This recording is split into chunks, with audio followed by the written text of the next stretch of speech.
Assalamualaikum warahmatullahi wabarakatuh. Selamat pagi Ibu Yuli. Perkenalkan kami dari kelompok 2 Simulasi Sistem Industri. Di sini kami akan memaparkan hasil tugas kami mengenai simulasi sistem antrian pada bioskop. Sebelumnya, perkenalkan nama saya Rica Ilyam Batabar dengan NIM 1222011 dan juga rekan saya. Saya Rahmadiani Aisyah Masayudeva dengan NIM 063. Untuk yang pertama, saya akan menjelaskan dulu mengenai sistem yang akan disimulasikan. Jadi sistem yang akan kami simulasikan itu merupakan sistem antrian pelayanan di bioskop.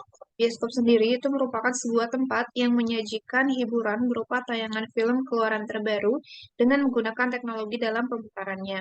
Nah, bioskop yang akan disimulasikan adalah CGV Cinemas G-Walk Mall yang berlokasi di G-Walk Mall Jalan Bebarsari nomor 2, Janti Catur Tunggal, Kecamatan Depok, Sleman, Yogyakarta. Aktivitas yang terjadi dalam sistem antrian bioskop adalah mengantri di loket untuk membeli tiket dan juga menunggu studio buka. Pada sistem bioskop terdapat 2 loket, 2 self-ticketing, dan 1 meja pemeriksaan sebelum pengunjung memasuki studio film.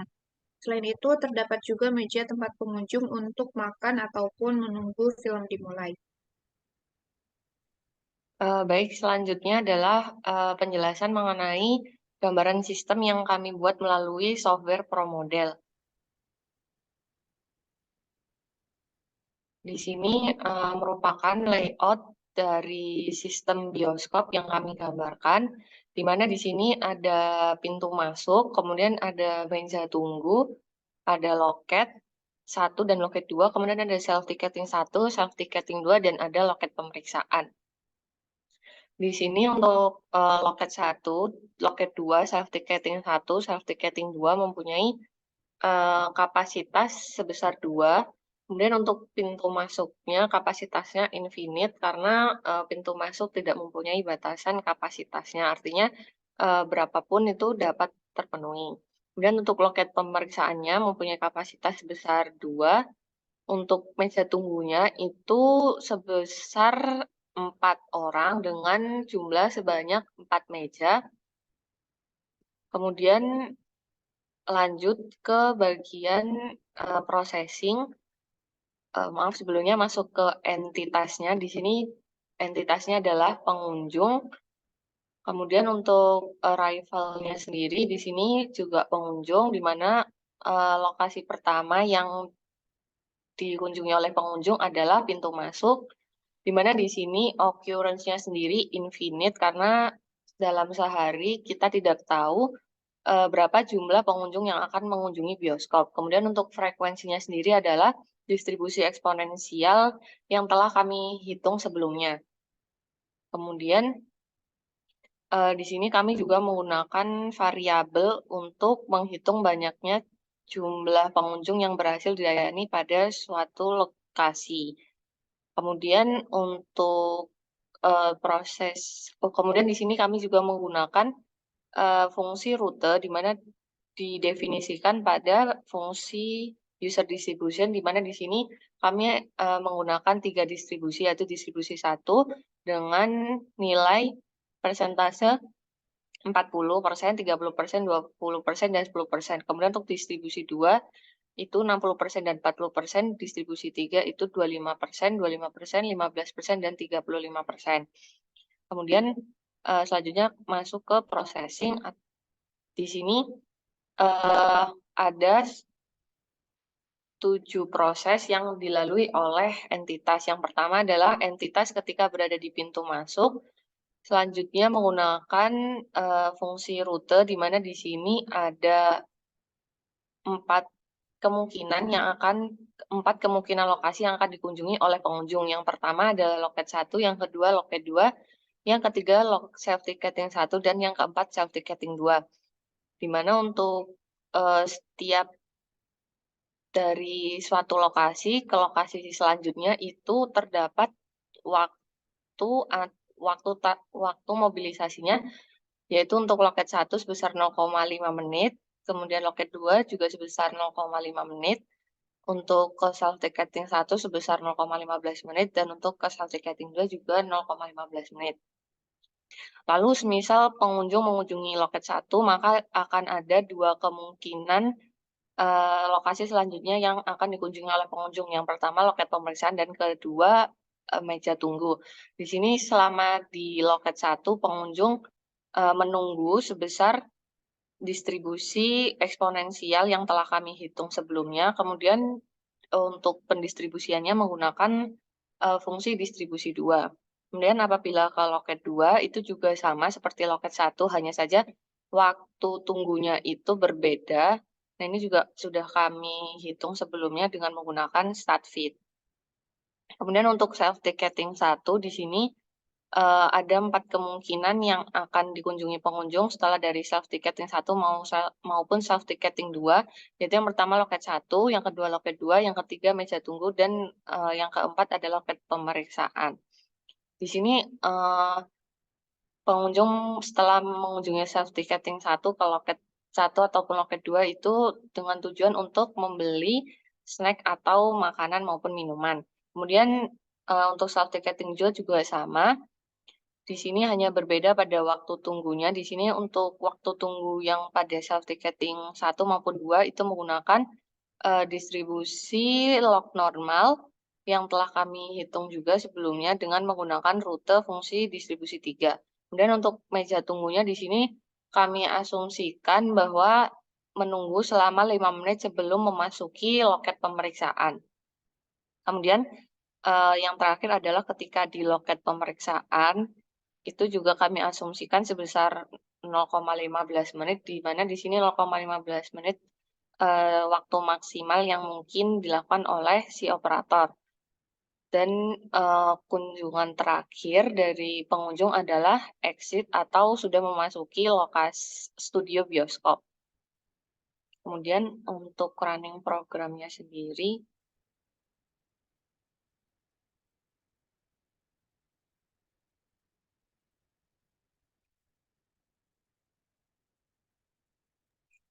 Jadi karena kami menggunakan entity spot juga, jadi ketika ada pengunjung yang mengantri itu dapat terlihat di depan loket ada dua entitas yang berdiri atau menunggu.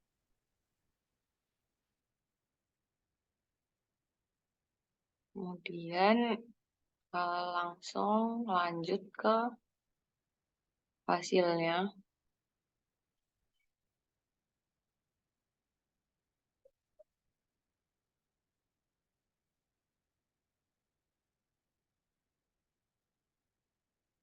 Mohon maaf ini waktunya masih salah. Untuk waktunya sendiri di sini, kami asumsikan untuk jam bukanya sendiri sebesar 8 jam.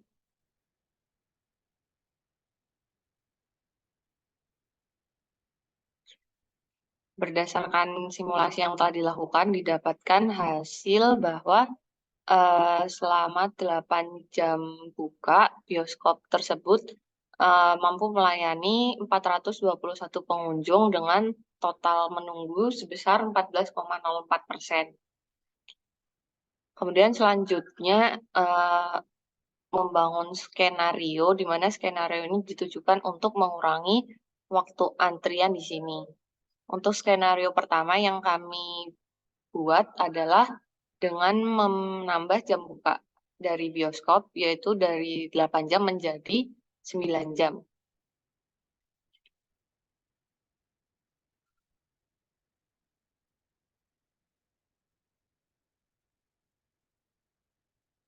Nah, berdasarkan hasil simulasi selama 9 jam didapatkan bahwa,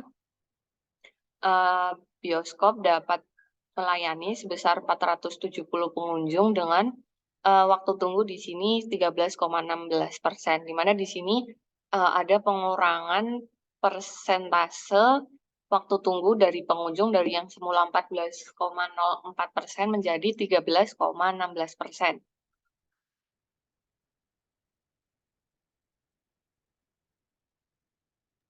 Selanjutnya untuk skenario yang kedua, kita menggunakan eh, penambahan kapasitas pada loket 1.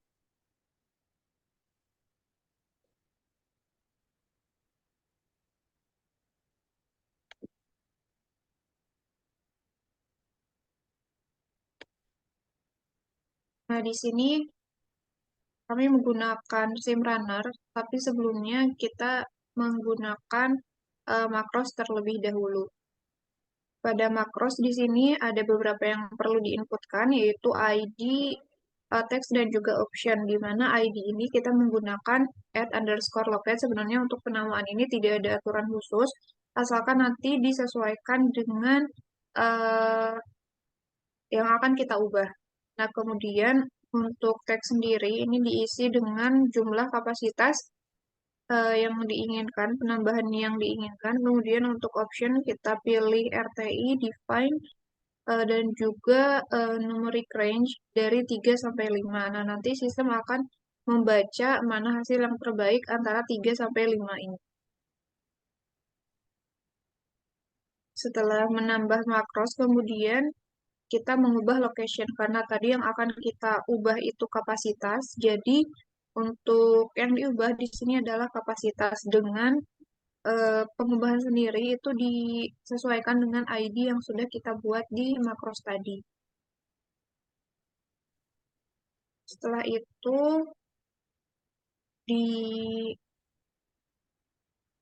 simulation pakai sim runner.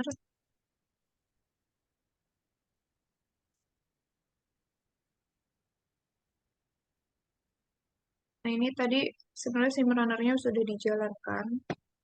Untuk setupnya sendiri ini sudah sesuai filenya. Nah, ini karena bagian define objektif, karena tadi tujuan kita adalah untuk mengurangi persentase blocked, jadi untuk respons kategori pada performance measure-nya, pilih entity, kemudian respons statistiknya kita pilih pengunjung, persentase bloketnya. Kemudian klik panah di bawah,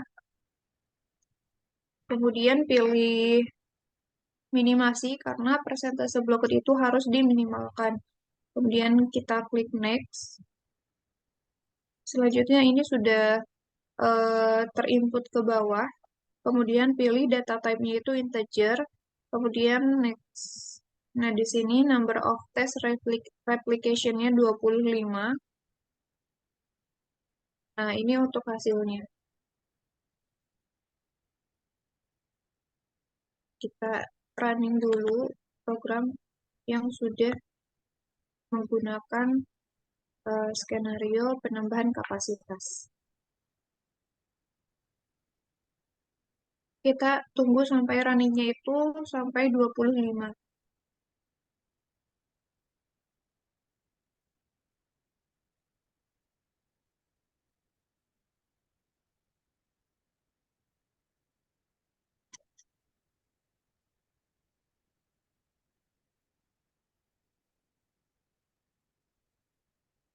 Kita lihat hasilnya. Untuk persentase blokernya itu berkurang cukup signifikan, yaitu sampai 3,94%. Hal ini menunjukkan bahwa waktu pengunjung menunggu tujuannya kosong atau waktu pengunjung mengantri itu dapat berkurang. Berdasarkan hasil tersebut, berarti penambahan skenario tersebut juga dapat mengurangi waktu antrian pengunjung. Nah, untuk pengaplikasiannya sendiri di dunia nyata itu untuk skenario 1 maupun 2 itu mungkin untuk dilakukan karena pada model simulasi penambahan kapasitas sendiri, jika untuk di dunia nyata itu bioskop harus menambah satu mesin kasir dan juga satu pelayannya. Tentu saja hal ini berdasarkan hasil tadi akan mengurangi waktu antrian pengunjung, akan tetapi di sisi lain juga menambah biaya untuk pembelian fasilitas mesin kasir dan juga tenaga kerja untuk membayar pelayannya. Kemudian untuk jam buka sendiri itu tidak selalu bisa diterapkan karena jam buka karena bioskop CGV sendiri itu berada di Mall G-Walk, di mana waktu buka dari bioskop seharusnya menyesuaikan dengan waktu buka mallnya.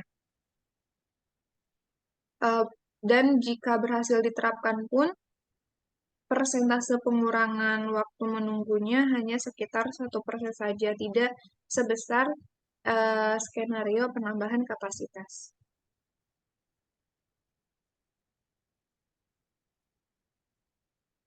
Sekian presentasi model simulasi yang dari kelompok kami. Mohon maaf apabila terdapat kekurangan. Wassalamualaikum warahmatullahi wabarakatuh.